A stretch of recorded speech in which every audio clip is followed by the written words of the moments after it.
తెలంగాణలో ఉపాధి అవకాశాలు ఉన్నటువంటి రంగాలలో మత్స్య రంగం, అదేవిధంగా అక్వాకల్చర్ రంగం చాలా ప్రధానంగా ఇవాళ కనిపిస్తూ ఉన్నాయి.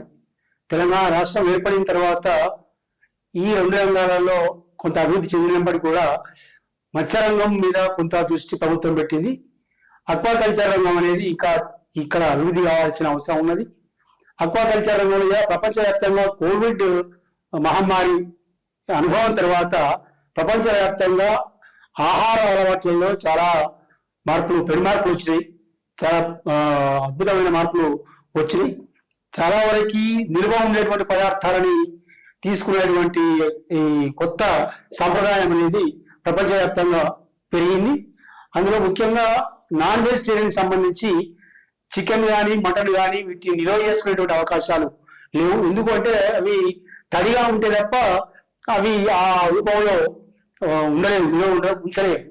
కాబట్టి తడిగా ఉన్న ఏ పదార్థమైనా కూడా ఎక్కువ కాలం నిల్వ ఉంచేటువంటి అవకాశం లేదు. కానీ చేపలు మాత్రం తడిగా లేకుండా కూడా వాటిని నిల్వ ఉంచేటువంటి కొత్త technology vacuum freeze dryers VFD అనేటువంటి కొత్త టెక్నాలజీ ప్రపంచవ్యాప్తంగా వచ్చింది. ఇంకా అభివృద్ధి చెందిన దేశాలలో మాత్రమే అది అమల్లో ఉంది. ఇంకా భారతదేశం లాంటి దేశాలలోకి ఇంకా ఇంట్రడక్షన్ కాలేదు. పండ్లు, ఫలాలు, కూరగాయలకు సంబంధించి కొంత VFD టెక్నాలజీ అనుభవంలోకి వచ్చినప్పటికీ కూడా నాన్ వెజిటేరియన్ సంబంధించి చేపలలో మాత్రమే, ఫిషరీస్ లో మాత్రమే అవి అనుభవించేటువంటి లేదా అమలు చేసేటువంటి అవకాశాలు ఉన్నాయి. ఈ రంగంలో అక్వాకల్చర్ రంగంలో ఇవాళ ఉద్యోగ ఉపాధి అవకాశాలకు సంబంధించి ఈ VFD టెక్నాలజీ బేస్డ్ సంబంధించి చాలా ఉన్నాయి. చేపలలో మనకి 2-3 రంగాలు చాలా ప్రముఖంగా ఉంటాయి. ఒకటి చేపల్ని పెంచడం. చేపల్ని పెంచడానికి సంబంధించి కూడా 2-3 అంశాలు ఉంటాయి. చేపలను పెంచడానికి అవసరమైనటువంటి సీడ్, ఫీడ్ అంటే చేప విత్తనాలు, చేప గుడ్లు, అదేవిధంగా ఫీడ్. దాన్ని అక్వాకల్చర్ పద్ధతులలో పెంచుతున్నాం కాబట్టి అక్వాకల్చర్ లో పెంచడానికి కృత్రిమంగా దానా లేదా తిండి వేసేటువంటి అవసరం ఉంటుంది.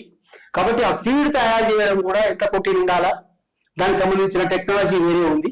కాబట్టి చేపల పెంపకంలో చేపలను పెంచడం ఒక అంశం అయితే, ఆ చేపలను పెంచడానికి నేపథ్యంగా పనిచేసేటువంటి సీడ్, ఫీడ్ ఈ రెండు కూడా ఇంకొక అనుబంధ రంగాలుగా ఇవి డెవలప్ అవుతుంది. వీటిలో కూడా మనకు ఉపాధి అవకాశాలు ఉన్నాయి. ఎందుకంటే తెలంగాణలో చేపల విత్తనాలు పెంచేటువంటి పరిశ్రమ ఇంతవరకు సాధ్యం కాలేదు.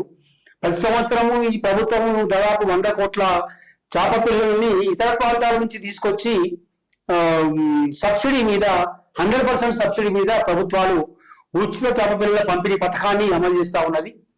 ఆంధ్ర ప్రాంతం నుంచి లేదా ఇతర ప్రాంతాల నుంచి తీసుకురావడం వల్ల 500-600 కిలోమీటర్ల దూరం ప్రయాణం చేయడం వల్ల చేప పిల్లలు, చిన్న పిల్లలు స్ట్రెస్ గురై మోర్టాలిటీ రేట్ అంటే చనిపోయేటువంటి శాతం పెరుగుతూ ఉన్నది. దాదాపు ఇప్పుడు జరుగుతున్న విధానంలో దాదాపు 50% పిల్లలు చనిపోతూ ఉన్నాయి.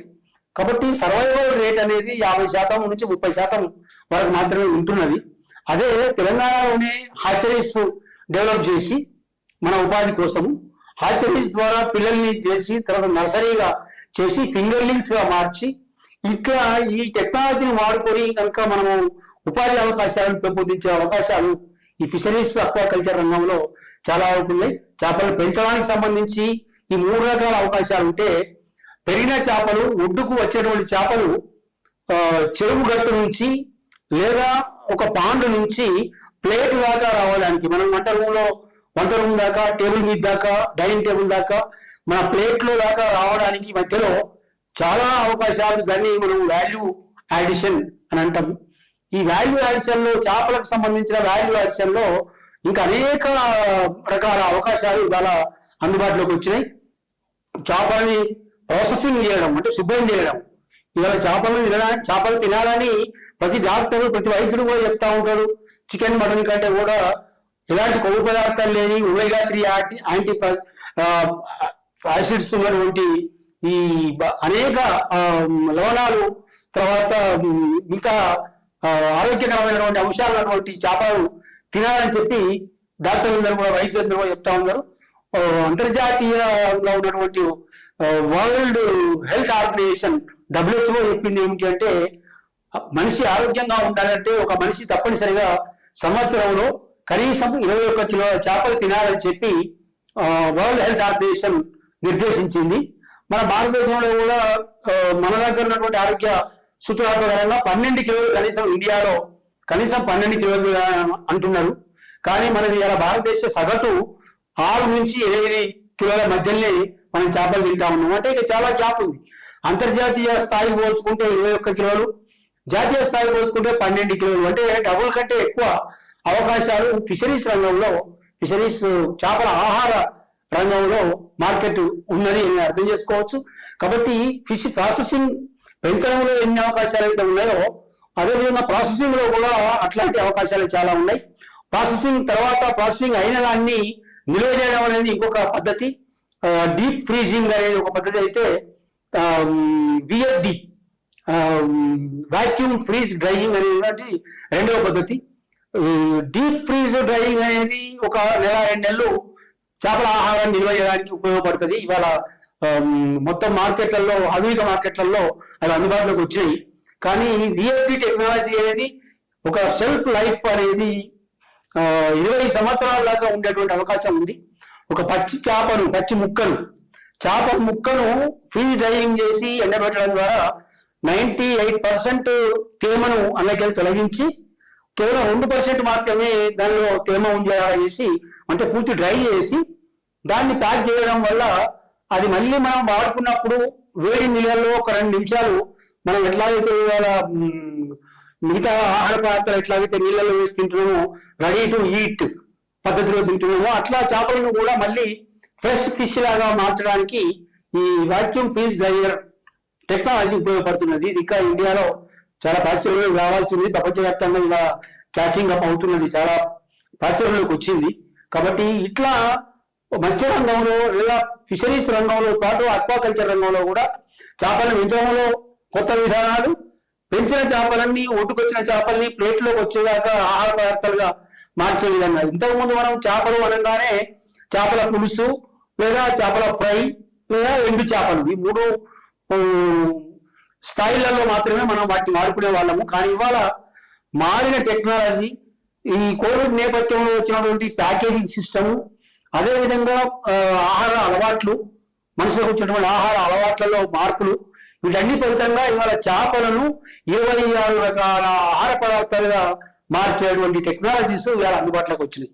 కాబట్టి చేపలు అనగానే చేపల పులుసనో చేపల ఫ్రై అనో మనము సాంప్రదాయబద్ధంగా ఆలోచించకుండా ఆధునిక టెక్నాలజీని కనుక మనం దృష్టిలో పెట్టుకున్నప్పుడు 26 రకాల చేపల పదార్థాలను ready to cook, ready to eat, అదేవిధంగా రెడీ టు ప్రిజర్వ్, ఈ 3 రకాల టెక్నాలజీస్ ని వాడుకుంటే కనుక ఒక చేపను అనేక రూపాయల్లోకి మార్చి 20 సంవత్సరాల పాటు దాన్ని నిల్వ ఉంచుకునే టెక్నాలజీ వచ్చింది. కాబట్టి భవిష్యత్తులో దీని మీద ఎవరికైనా కూడా ఎలాంటి టెక్నాలజీ సంబంధించిన సలహాలు, సూచనలు కావాలన్నా కూడా తెలంగాణ ఫిషరీస్ సొసైటీ ద్వారా మేము ఫ్రీగా అందించడానికి మేము సిద్ధంగా ఉన్నాము. కాబట్టి అక్వా రంగాన్ని ఇప్పుడు మనం చదువుకున్నటువంటి విద్యావంతులైన యువతి యువకులు ఇదేదో అంటరాని రంగంగానో, ఇది మన పనికిరాని రంగంగానో కాకుండా ఇవాళ టెక్నాలజీ బేస్డ్ గా ఎన్ని విధాలుగా అయితే సాఫ్ట్వేర్ రంగంలో మనం ఇంత హుందాగా అయితే పనిచేస్తున్నామో, ఈ చేపల రంగంలో, ఈ అక్వాకల్చర్ రంగంలో కూడా అంతకంటే హుందాగా వైట్ కాలర్ జాబ్ గా దీన్ని మార్చేటువంటి, ఉపయోగించుకునేటువంటి అవకాశాలను మీరందరూ కూడా అందిపుచ్చుకోవాలని లక్ష్యం ఛానల్ ద్వారా మీ అందరికీ విజ్ఞప్తి చేస్తా ఉన్నాం. Thank you, all the best. Bengal, Andhra Pradesh దాదాపు 1000 కిలోమీటర్ల సీషోర్, తమిళనాడు పక్క రాష్ట్రాలు దాదాపు కేరళ అన్నిటికొని, ఇది ఏమన్నా ఈ మీరు చెప్పే రంగానికి ఏదైనా ప్రతికూలమా? మంచి question. Telangana land locked state అని మనం పదే గుర్తు చేసుకుంటా ఉంటాము. మనకు సముద్రం లేదు అని చాలా బాధపడతా ఉంటాము.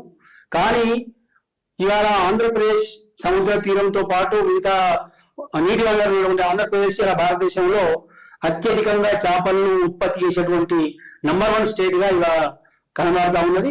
ఇక భారతదేశం 2023-24 ఆర్థిక సంవత్సరంలో 62,000 కోట్ల రూపాయల విదేశీ మార్గ ద్రవ్యాన్ని చేపల ఎగుమతుల ద్వారా లేదా చేపల ఉత్పత్తుల ఎగుమతుల ద్వారా, ముఖ్యంగా ప్రాన్ శ్రింప్ ఎగుమతి ద్వారా, రొయ్యల ఎగుమతి ద్వారా సంపాదిస్తే అందులో 3వ వంతు దాదాపు 25,000 కోట్ల రూపాయల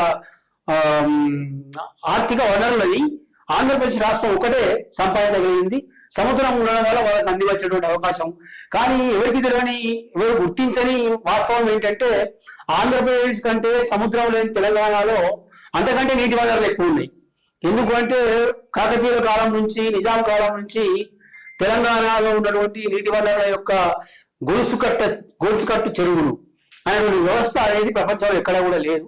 కాబట్టి ఈ గొలుసుకట్ట చెరువుల వల్ల ఇవాళ ఆంధ్రప్రదేశ్ కంటే కూడా తెలంగాణలో 7.5 లక్షల హెక్టార్ల విస్తీర్ణంలో చేపలు పెంచడానికి, అది కూడా మంచినీటి చేపలు, ఇలా ప్రపంచ వ్యాప్తంగా ఉప్పు నీటి చేపలు అంటే సముద్రంలో వచ్చే చేపలు, మంచినీటి చేపలు అంటే చెరువులలో, మన సముద్రం, మన నదులలో, మన రిజర్వాయర్లలో వచ్చే చేపలు మంచినీటి చేపలకి ఇవాళ ప్రపంచవ్యాప్తంగా గిరాకీ పెరుగుతూ ఉన్నది, ఆదాయం పెరుగుతూ ఉన్నది. దానిలో ఎక్కువ పుష్టికరమైన, ఆరోగ్యకరమైన పదార్థాలు ఉన్నాయనేది ప్రూవ్ అయింది. కాబట్టి తెలంగాణలో సముద్రం లేదనే బాధ అవసరం లేదు. 7.5 లక్షల హెక్టార్ల విస్తీర్ణం ఉన్నది. ఒక హెక్టార్ నుంచి భారతదేశంలో జాతీయ సగటు 1 హెక్టార్ నుంచి 5 టన్నుల చేపలను ఆధునిక విధానం ద్వారా ఉత్పత్తి చేయొచ్చు అనేది ఒక ఇవాళ లక్ష్యంగా ఉన్నది. అంటే మన దగ్గర 7 × 5 టన్నులు అంటే 7 లక్షలు × 5 టన్నులు అంటే 35 లక్షల టన్నుల చేపలను ఉత్పత్తి చేసేటువంటి అవకాశం తెలంగాణ రాష్ట్రంలో ఉంది. కానీ ఇవాళ వరకు 10 ఏళ్ల తర్వాత, తెలంగాణ ఏర్పడిన 11 ఏళ్ల తర్వాత మనం ఇవాళ రికార్డు చేసింది 4,36,000 టన్నులు.